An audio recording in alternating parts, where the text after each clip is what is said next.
Hello everybody and welcome to the Whiskey Dictionary, where I do the research to try to teach you a little something about what you're drinking. Today I'm going to be trying to tackle a pretty tough topic. I'm going to try to teach you about nosing whiskey. Now this is going to be part of a two-part series on both nosing and tasting, but for today let's concentrate just on your nose.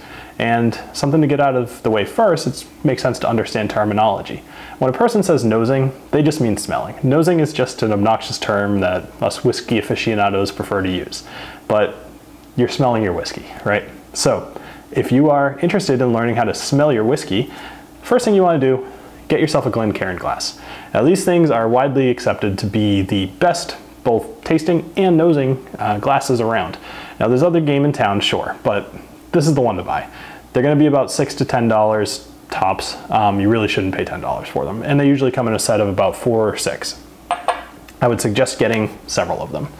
So let's move on to the way that I'm going to talk about this. You know, tackling something like describing how to smell something over video is pretty tough. So what I'm going to do is I'm going to go into technique, and then ways to improve, and then specific examples.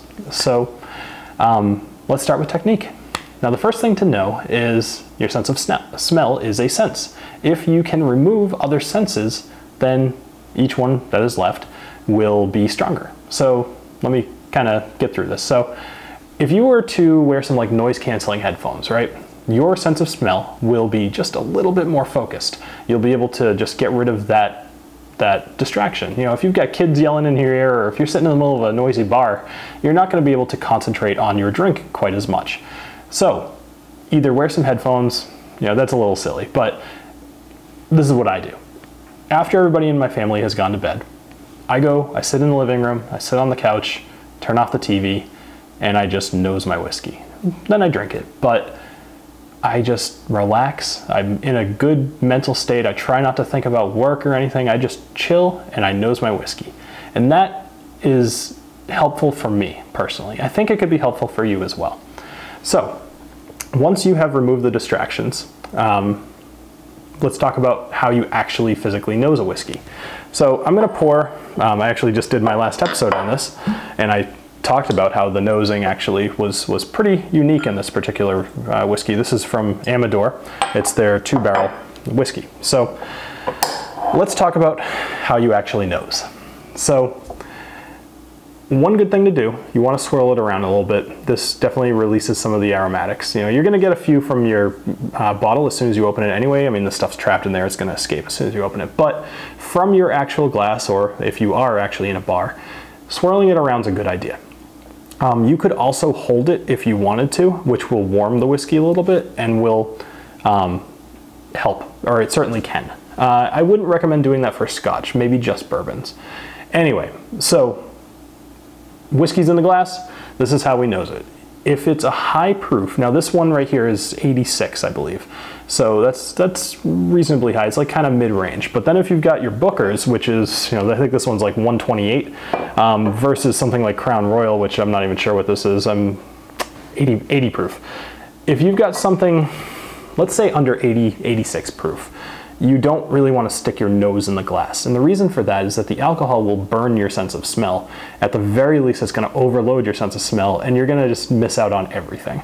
You may even have to take 30 seconds or a minute or so to recover from that. So rather than sticking your big nose in the glass, remember what they did in science class, you know, where you had to, if you were doing, you know, examination of physical properties of an experiment, you would waft. You don't need to be that exaggerated, but do keep your nose a little further away from the whiskey. So once you've done that, just inhale. And then the first thing that comes to your mind, just kind of really concentrate on what you're smelling. You're not going to think, oh, I smell oranges, or well, you might, but you're not going to pick out specific little things. At least that's not what I do. What tends to happen is it reminds me of a memory, and the reason for that is, it should be obvious to anybody who's paid attention once again in science class. Your sense of smell is very, very tightly coupled with your brain. It's almost like the biggest connection between your sense of smell and your brain will be the best reminder of memories. So if you've thought about something like, let's say that you nose this, and all of a sudden you're thinking that you're like on a road trip, right? And you're remembering being on a road trip with your buddies and your friends, pumping some gas, and maybe spills a little bit, and then you're just like, oh, smell gas. Well, you might be nosing Johnnie Walker Red. So find something better and then try this again. But if you're thinking to yourself, oh man, I think I had like a cherry Coke last week. Like, why the heck would you think that, right?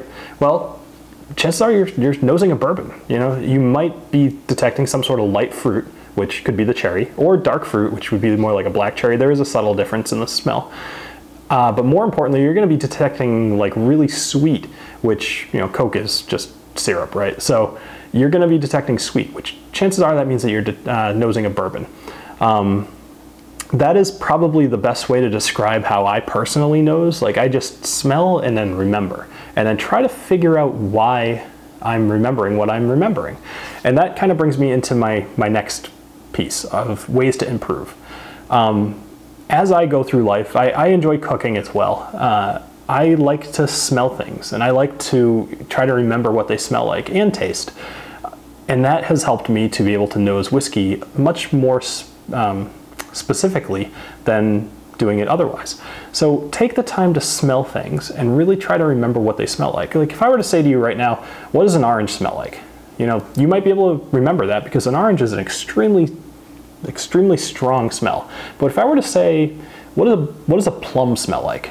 You know, maybe you haven't had a plum in a couple of years. There's really no reason for you to remember what a plum smells like if there's no reason, you know, if you haven't had one recently. So experience things. Just go through life, get more experience, and you will be able to smell your whiskey better.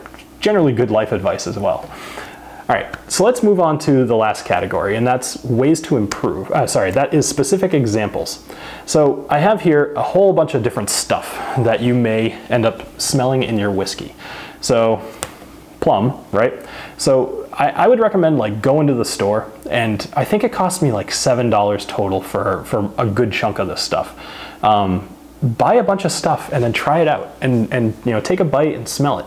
See what you think. So there's plums. That would generally be what I would call dark fruit. That along with black cherries.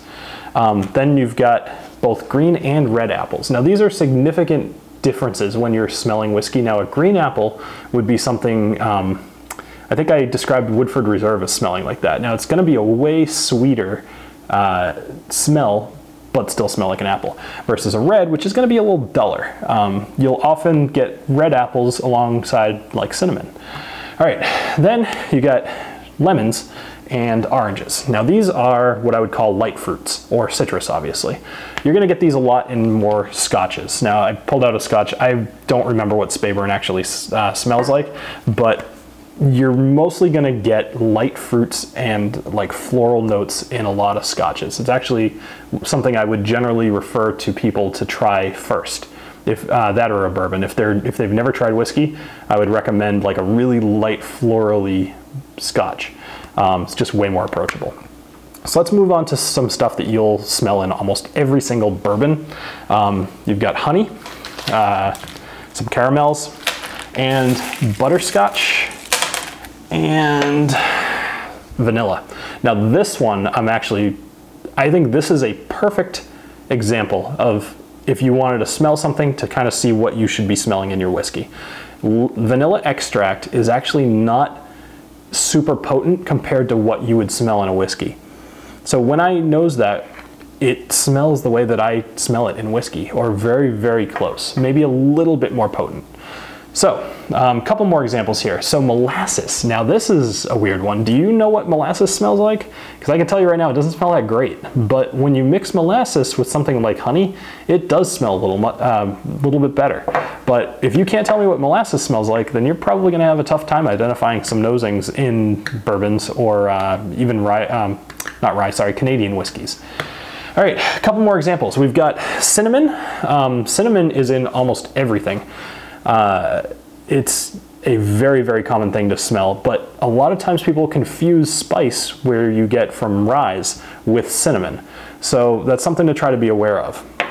Now there's a couple more things that I, for obvious reasons, couldn't get. So oak, right? Oak is what almost every whiskey is aged in, at least to some degree during the course of its aging. go to Home Depot or go to your lumber yard. And when nobody's looking, pick up a piece of oak and just smell it. Or just in general, like think of how the whole building itself smells. That is pretty close to what you're going to smell and also taste in your whiskey. Now the alternative, sorry, not alternative, another thing that you could smell would be the ocean. So I'm sure that you know what the ocean smells like. It's just that really heavy, salty air. But it's good to know that some whiskeys really pride themselves on having that as part of their nose. So when you smell that, you should know that you're not crazy, because some of these distilleries actually go as far as having their distillery right on the ocean to try to get some of that salt air to work its way into the barrel. So if you smell that in your nose, you're probably not wrong, especially if you've got an Islay or Highland Scotch. All right, so outside of that, I mean, that's about the best I can do to describe what a smell smells like. My real advice for you would be to just experiment. You know, try as many whiskeys as you can and really cut out the distractions. And then just generally try to improve and have more experiences, and you'll be able to nose your whiskey much better. So as I mentioned, this is the first in a two-parter on both nosing and tasting. So look for the nosing version coming out on the 15th of next month, should be June 15th. And I look forward to doing that episode and having you watch this. So I hope you have an awesome rest of your day. And thank you for joining me here on the Whiskey Dictionary.